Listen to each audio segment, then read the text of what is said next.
یہ برادری ساس اور بہو کے جھگڑوں کو نہیں روکے گی، یہ برادری حرام خوری پر پابندی عائد نہیں کرے گی۔ یہ ساری کی ساری چیزیں جن چیزوں کی بنیاد پر انسان کو دنیا اور آخرت دونوں میں کامیابی مل سکتی ہے، یہ بنیاد دینداری کی بنیاد ہے۔ انسان جب دیندار ہوتا ہے تو جانتا ہے کہ مجھ کو رب کائنات کے آگے جھکنا ہے۔ انسان جب دیندار ہوتا ہے تو جانتا ہے کہ توحید کے تقاضے کیا ہیں۔ انسان جب دیندار ہوتا ہے تو اس بات کو سمجھتا ہے کہ قرآن و سنت کے مطالبات کیا ہیں۔ انسان جب دیندار ہوتا ہے تو دینداری کی بنیاد پر اس کے ہاں شریفانہ قدریں، انسانیت کی قدریں، اسلام کی قدریں، اسلامی تہذیب کی قدریں، ایک دوسرے کے احترام کی قدریں، بڑوں کے ساتھ احترام کے معاملات، چھوٹوں کے ساتھ شفقت کے معاملات، اور ایسے ہی خواتین کی عزت و تکریم، بوڑھوں کی عزت و تکریم، اور اسلامی بنیادوں پر کوئی چیز غلط طریقے سے پنپ رہی ہو تو اس کو روک دینے کا ہنر، کوئی اچھی چیز ہو تو اس کو آگے بڑھانے اور حوصلہ پیدا کرنے کا ہنر، یہ ساری کی ساری چیزیں دینی بنیادوں پر وجود میں آتی ہیں۔ لہذا ہماری بنیادی ذمہ داری یہ ہے کہ ہم پہلے ہی مرحلے سے دینداری کو بنیاد بنا کر کے ترجیح دیں، اور دینداری کی بنیادوں پر جب رشتے کیے جائیں گے تو یہ رشتے خاندانوں کو جنت نشان بنائیں گے۔ یہ رشتے جہیز کی لعنت اور ایک دوسرے پر لعن طعن کرنے، ایک دوسرے کے خاندان کو نیچا دکھانے اور اس انداز کی حرکتوں سے ہم کو محفوظ کریں گے۔ یہ ایسی قدر و منزلت ہے، یہ دینداری ایسا جوہر ہے جس کی بنیاد پر انسان سامنے والے کو عزت کی نگاہ سے دیکھتا ہے، اور یہ رشتے مضبوطی کے ساتھ، استحکام کے ساتھ آگے بڑھتے ہیں۔ لیکن اگر ان رشتہ داریوں میں دینداری سے ہٹ کر کے دنیا داری، برادری، علاقائیت، مال و دولت، حسن و جمال اور خوبصورتی کو ترجیح دی جانے والی اگر کوئی پالیسی اختیار کر لی گئی تو یہ پالیسیاں چند دنوں کی مہمان ہیں، یہ آئیں گی اور رخصت ہو جائیں گی، اور جس دن رشتہ داریوں میں کسی انداز کی درار پڑے گی تو وہاں ایک برادری اور حسن و جمال کے وجود اور مال و دولت کے وجود کے باوجود دلوں کو ملانے والا کوئی عنصر باقی نہیں رہ جائے گا، کیونکہ دلوں میں میل و محبت پیدا کرنا یہ دینداری کا کام ہے، دلوں میں الفت پیدا کرنا یہ رب کائنات کا کام ہے۔ اسی وجہ سے رب کائنات نے صحابہ کرام کے بارے میں اس بات کو قرآن مجید کے اندر واضح کر دیا کہ اگر دنیا کی ساری دولت رسول اکرم صلی اللہ علیہ وسلم خرچ کر دیں تو بھی کسی کی محبت اور کسی کی الفت کو خرید نہیں سکتے، کیونکہ یہ الفت و محبت، یہ آپ کا ایک دوسرے کے ساتھ ملنساری کے ساتھ رشتہ قائم کرنا، آپ کا اٹیچمنٹ، یہ ساری کی ساری چیزیں شرافت کی بنیادوں پر، انسانیت کی بنیادوں پر قائم ہوتی ہیں، اور اس شرافت کو، اس انسانیت کو صحیح رخ دینی تعلیمات کے ذریعے سے دیا جاتا ہے، کیونکہ وہی ایک جوہر ہے جس کی بنیاد پر انسان کو انسان بنایا جاتا ہے، جس کی بنیاد پر انسان کو شریف بنایا جاتا ہے۔ لہذا بنیادی طور سے ہماری یہ ذمہ داری ہے کہ ہم اپنے معاشرے میں ان عناصر کا خیال کریں۔ آپ دینی تعلیمات کو دیکھیں، رسول اکرم صلی اللہ علیہ وسلم نے جہاں ایک جانب یہ فرمایا کہ فَاظْفَرْ بِذَاتِ الدِّین، دین کی بنیاد پر لڑکی کو تلاش کر کے کامیابی کے ذرائع تلاش کر لو، وہیں دوسری جانب نکاح جب قاضی پڑھاتا ہے، خطبہ مسنونہ پڑھا جاتا ہے، خطبۃ الحاجہ کی تلاوت کی جاتی ہے، اس تلاوت میں ہم نے اس کو رسم و رواج بنا دیا کہ قاضی آئے گا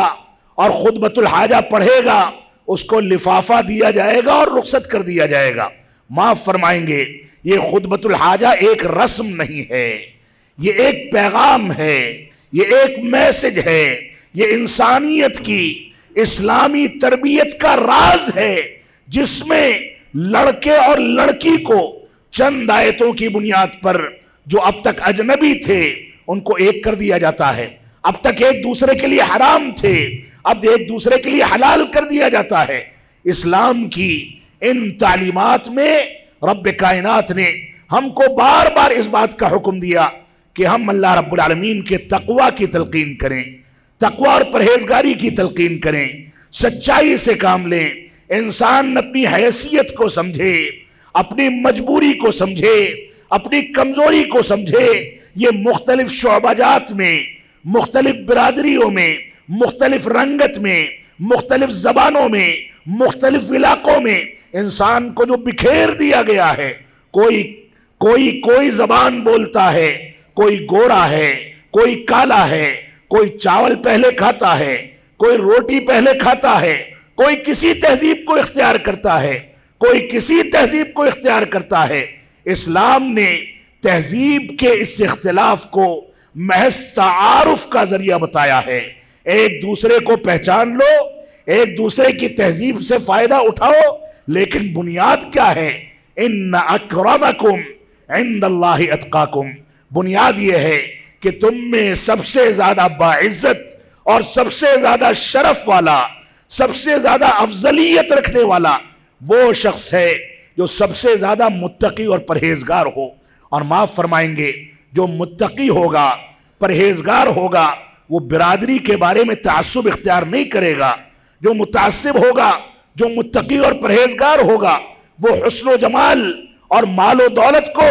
دینداری پر ترجیح نہیں دے گا۔ تو رسول اکرم صلی اللہ علیہ وسلم نے ہم کو جو خطبۃ الحاجہ سکھایا، وہ نکاح میں جو عالم اور قاضی آپ کے سامنے پیش کرتا ہے، ان قضات کی، ان علماء کی ذمہ داری ہے کہ ان چیزوں کا خلاصہ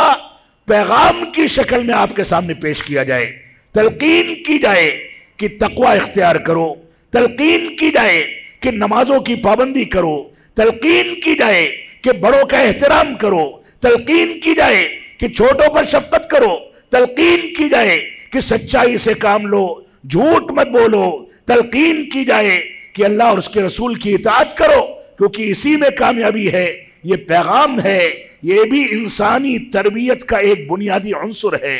جس کو اپنانا ہم سب کی بنیادی ذمہ داری ہے۔ یہیں پر بس نہیں ہوتا، رسول اکرم صلی اللہ علیہ وسلم کے اعمال میں یہ مسنون عمل بھی ملتا ہے کہ لڑکا اور لڑکی جو رب کائنات کی ان وصیتوں کے بعد اب تک حرام تھے، اب حلال ہو گئے، اب جب وہ خلوت میں جائیں گے تو ان کی پہلی ذمہ داری یہ نہیں کہ اپنی خواہشات کی تکمیل کریں، بلکہ مسنون طریقہ یہ ہے کہ وضو کر کے لڑکا لڑکی کے ساتھ انسیت پیدا کرے، دونوں رب کائنات کے سامنے جھکیں، نفل ادا کریں، اور اس کے بعد جب خصوصی تعلقات قائم کرنے کا مرحلہ آئے تو سب سے پہلے شیطان رجیم سے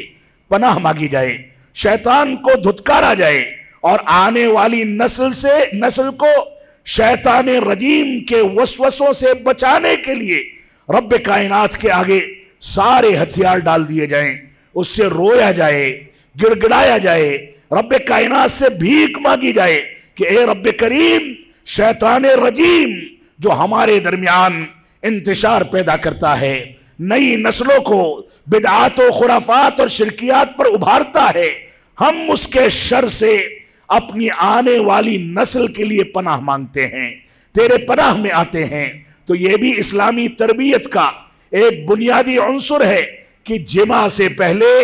جمعہ کی دعا پڑھ کر کے شیطان رجیم سے پناہ مانگ لی جائے، تاکہ آنے والی نسل، پیدا ہونے والے بچے نیک اور صالح پیدا ہوں، ان کے ہاں شیطانی عناصر نہ ہوں، وہ نمازیں چھوڑنے والے نہ بنے، نمازوں کی پابندی کریں، توحید کو سمجھیں، اتباع رسول کو سمجھیں۔ یہ بھی تربیت اسلامیہ کا، اسلامی تربیت کا ایک بنیادی عنصر ہے۔ اور یہیں پر بس نہیں ہو جاتا، محدثین اور علماء کہتے ہیں کہ جب بیوی کے پیٹ میں حمل ٹھہر جاتا ہے، 9 مہینے تک اس کو عموماً آلائشوں اور ناپاکی کے ایام سے پاک کر دیا جاتا ہے، تو ان ایام میں